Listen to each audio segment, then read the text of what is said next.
This monstrosity right here is a barbecue burger, or a Western burger, or a Bronco burger, or an outlaw burger, whatever it's called in your area, by which establishment you choose. These are amazing. They are decadent. You could not eat this every day, but when you do, it is time to enjoy this beautiful, incredible piece of work right here. It's art that you eat. And I'm going to show you how to make that, including the onion straws. Yeah, it's got onion straws, not rings. They're super easy, they're super fast, way easier than onion rings. It can be done in 5 minutes and they're just as good, maybe even better. So I'll show you how to do all that right now. Let's get started.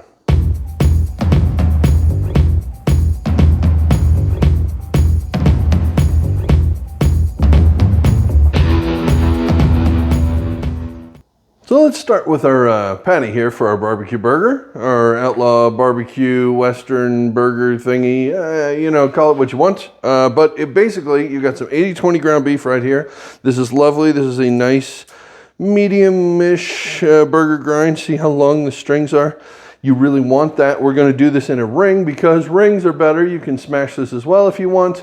If you do the hand-formed thing, you really end up messing up the burger and the texture. So I advise against that technique. But either the smash or the ring is fine by me. If you take an 8-ounce, this is a half a pound. If you take an 8-ounce meatball, basically, and just take a large skillet and smash it flat. I mean, put some top and bottom and smash it flat. And then we're going to grill it up, perhaps. Let me check if it's snowing still. That could affect a few things. But what are we going to do here? We are going to season the heck out of this with some barbecue dry rub. This is the Billy Bob's Black Label Dry Rub. It's twice as smoky and 3 times as spicy. And it's delicious. And I hope to bring it to you soon. We're going to put a liberal amount of this on here. Yep, that is going to bring flavor. Now, if you want to do this on a regular burger, go ahead. Might be a little powerful for a regular burger, and definitely kids beware. Woo! Yeah, they might not like this as much as you think they would, unless you have some really adventurous eating kids. Otherwise, maybe just stick with the adults, and this is really good on this burger because it's really going to stand out and hold up to all the other bold flavors in this burger. So, it's perfect. We're just going to take this. I still have my clean hand here because I have other stuff to do, and it's much nicer to have a clean hand still. It's a little awkward. Luckily, I'm not left-handed, so that makes it easy.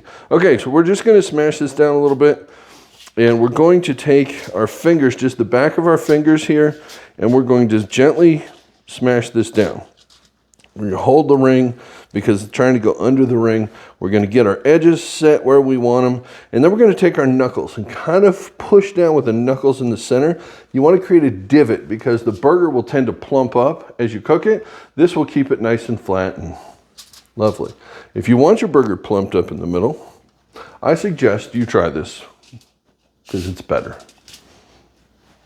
There you go. All right, there is a perfect half-pound barbecue Western outlaw burger patty. It's almost ready to go. Now, if you're going to make this within the next half hour, something like that, which is perfectly fine at this point, you're going to salt and pepper this. If you're going to let this sit for more than an hour, do not put salt on it, as it'll change the outside, it'll wick out moisture, and it will kind of ruin your burger. So don't do that. You can, however, put a little bit of pepper on the outside right now, and here you go. Here is your moment of pepper. All right, I'm going to fold this over like this. Tip that. She moved a little on me. Boom, there we go. And I've been trying to avoid touching things with like the center of my fingers, just the tips only, so that I can do this. Plus, I'm going to clean the heck out of this thing. There you go. That adds more flavor. When this goes on the grill, it's going to be delicious and wonderful. I am not going to cook this right now. I've got a couple other things going because, you know, magic of television or YouTube or whatever it is. So this is going to cook in a little bit. So I'm not going to put the salt on it until the last minute. That is perfectly fine to do. You will still get wonderful flavor and you won't ruin the burger. Trust me, if you oversalt your burger, no one's going to like that. All right, so this goes in the fridge until we're ready to cook it. Because it's thicker, if you're going to be throwing this on the grill, you probably want to let it sit on your countertop for 15 minutes, something like that, so that it can kind of come up to temperature a little bit. You don't want this room temperature when it goes on the grill because the inside will just get annihilated. So you want it just a little bit off of frozen, essentially. But that's it. Just put that in the fridge, and then we're going to finish cooking. I think I have some onion straws to make, so let's get doing that. All right, so how do we make the onion straws for this? We could make onion rings, but onion rings are always kind of a pain in the butt because if you put a couple of them on there, it adds like an inch to the burger, and then you can't get your mouth around it. Maybe I have a small mouth, or maybe that's just not a real problem. But for me, onion straws are the way to go. They're simpler to make, and they're just as good. So why not use those? I'm going to. We're going to make our own. Can you use the French's fried onions that come in a little can that you put on your green beans and the whole thing? You could. If you don't like flavor, sure. I mean, they're not bad, but they're not as good. So what are we going to do? We take about half an onion. It's sliced up. Now, this is sliced on the north-south pole thing. It's not sliced on the equator. You don't want to slice an onion like this. You get much better, prettier onion pieces. As you can see here, these are gorgeous. They're not fully broken apart. I'll do that in a second. But you get nicer pieces with a nice little curve on it. If you do them the other way, you get rings. If you're making onion rings, you want to slice it across the equator sort of thing. But if you're making something like this or virtually anything else, you go north to south. This is the way it is. That's where you're supposed to do it. It is. So we have this soaking in some buttermilk right here, just enough to cover it. I put about Frank's original red hot sauce in here too, because I like it a little spicier. If you don't put that in there. The buttermilk is going to help the flour stick to this better. If you don't do that, you're going to get not onion straws. So just do this a little bit. It can soak for anywhere from 5 minutes to an hour, something like that. If you do this overnight, it has to be in an airtight container because it's buttermilk. Buttermilk in the air, not as big a fan of each other as you'd think they are. But so we're not going to do that. We didn't because it's only been a couple of minutes. Now, what I'm going to use for flavor to make these delicious? Well, it's going on a barbecue burger, so why not barbecue dry rub?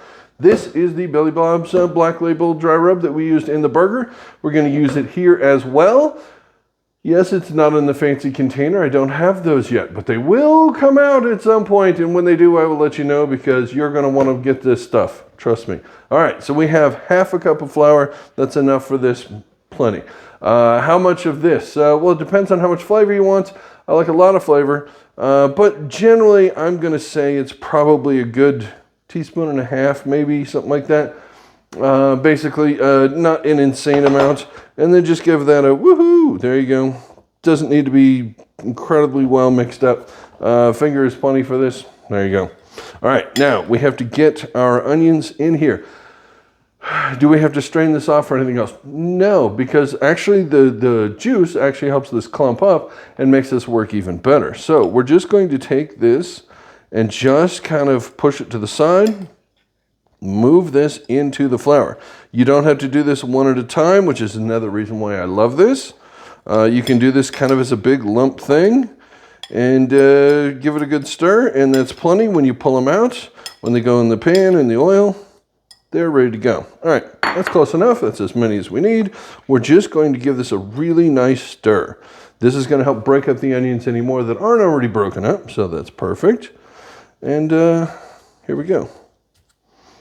That's a whole piece of onion there. What? Well, that's going to be a good one. All right, that is that. That is just as simple as that is. Now this is going to go in some hot oil on a pan. You can deep fry these as well if you want to, or you can shallow fry these just in a regular frying pan with half a cup of oil, something like that, 3/4 cup of oil. Not a ton. It's plenty. And because they're small, they're flat. They don't need a lot of depth. It's perfect. We may have to do this in 2 batches because these are a lot of these and you don't want them super crowded. But this will just sit here for, what, 2-3 minutes, 5 minutes, something like that.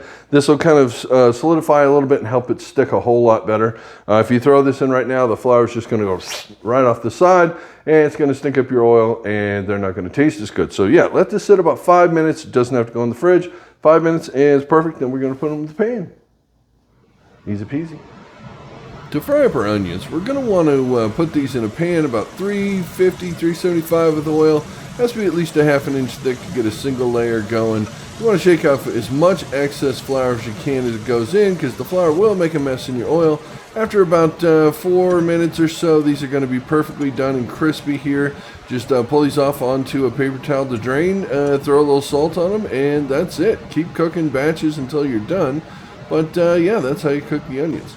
Now, it is snowing outside, so we're going to be using the cast iron pan here on the stove. We toast off the buns, and then we get our burger in here. The pan has to be hot. I mean hot, like 550, 575, something like that. Cook this for about 2 minutes on one side. You're going to make sure you get the crust on there, get the cheese on it, throw a lid on it to melt the cheese. And after about another minute and a half, 2 minutes, you've got a burger. This is it. Just pull this off, let it rest for a couple minutes so the juices redistribute, and then we're ready. And now let's go to the sauce. This is a very specific sauce for a barbecue burger. This is not a regular sort of thing, so we're making a custom sauce here. I'm using 2 different sauces that are widely available, so this is easy enough for you to duplicate this. Now, it's about maybe 5-to-1 ratio of Sweet Baby Ray's to Stubbs here. Those are 2 great sauces. You want to test this to see. It shouldn't be too tangy to make you go, wah! And it shouldn't be too sweet that you go, ugh!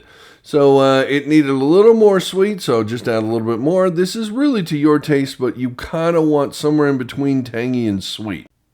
If it's too tangy, it's overpowering. If it's too sweet, it's overwhelming. All right, final assembly. Here we go. Okay, we have everything cooked. The burger's cooked off. The cheese is melted in. We got our bacon, our onion straws, our barbecue sauce, and we toasted our buns. So all we got to do now is assemble this thing and eat it. My favorite parts.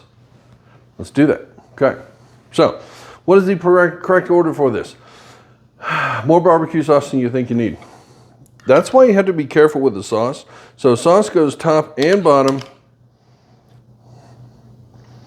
It has to kind of get oozy and goozy all over you. If it isn't dripping all over the place, you didn't put enough sauce on it. Okay, there we go. That is kind of why the sauce is important. You have to really make sure you get this right. Where do you want to put your bacon? A lot of people put it next to the cheese. Some people put it in the bottom. I actually like it on the bottom down here. Believe it or not, it's a weird thing, but you can do that if you want, and I'm gonna.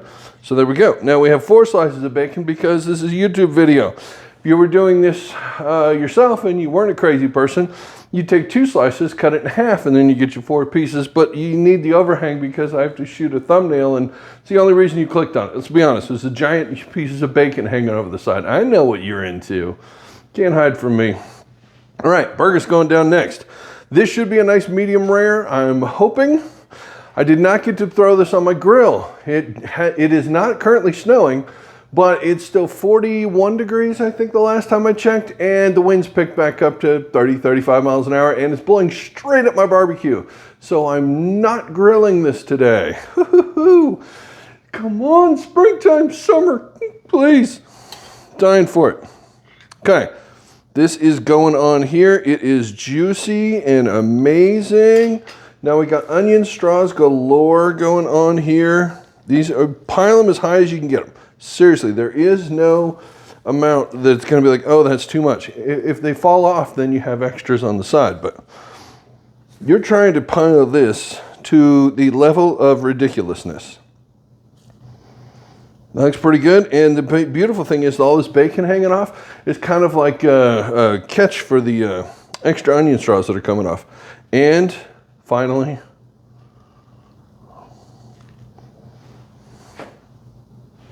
please have a moment of silence for perfection here. Oh yeah. Damn. Okay. I have to now cut into that. Not right now. First, I'm going to shoot a couple of thumbnails, so give me 1 second to come back and get this beautiful shot, and then I'm going to cut into this and show you how beautiful this is. And then I'm going to take a bite of it because holy crap. Yep. So 1 second. Okay. I'm back. I got my photos. You can see from the thumbnail down there. Come on, this thing's gorgeous. That's why you're here, to see this thing. Now, let's cut into this. I'll show you the cross section. And this way it makes it a little bit easier to take a bite. Because this thing is massive. I'm looking forward to this. This is, seriously, this is one of my guilty pleasures. If I'm out at some place and they have this type of burger on the menu, I'm like, who am I kidding? It was always going to be the barbecue burger. Even Outback Steakhouse, they have a really good burger. They put the bloomin' onion petals on theirs. Oh man, you can get that on the side. Order the barbecue burger, get the onion petals on the side, and then you don't have anything to be mad about because you can have some onion petals with it. You don't have to get the whole bloomin' onion. You just want 3 or 4 of them anyways, right? So let's see. Anyways, without further ado, oh yeah, look at that. Isn't that beautiful? You got the barbecue sauce, your bacon. This is just a little over medium rare into the medium-ish thing. There's onion straws, more barbecue sauce. This guy fell out. Those things are so darn good. Oh my God. Got just that enough kick from the Frank's Red Hot sauce. Makes this very, very delicious. You're gonna love these onion straws, seriously. There's all little bits that are falling off. It's dripping over my hand already. Oh my God. I'm not even gonna try and take a bite of that because that is way too messy and half of it's gonna fall out. So I'm just gonna leave the video here and say thank you so much for watching, and I hope you make this. And if you do, leave me a comment and let me know how it turned out, or anything you would do different, I should do different, or the next guy should do different. So there you go. But hope you have a great day, and until I see you again, thanks so much for watching, and I'll see you later.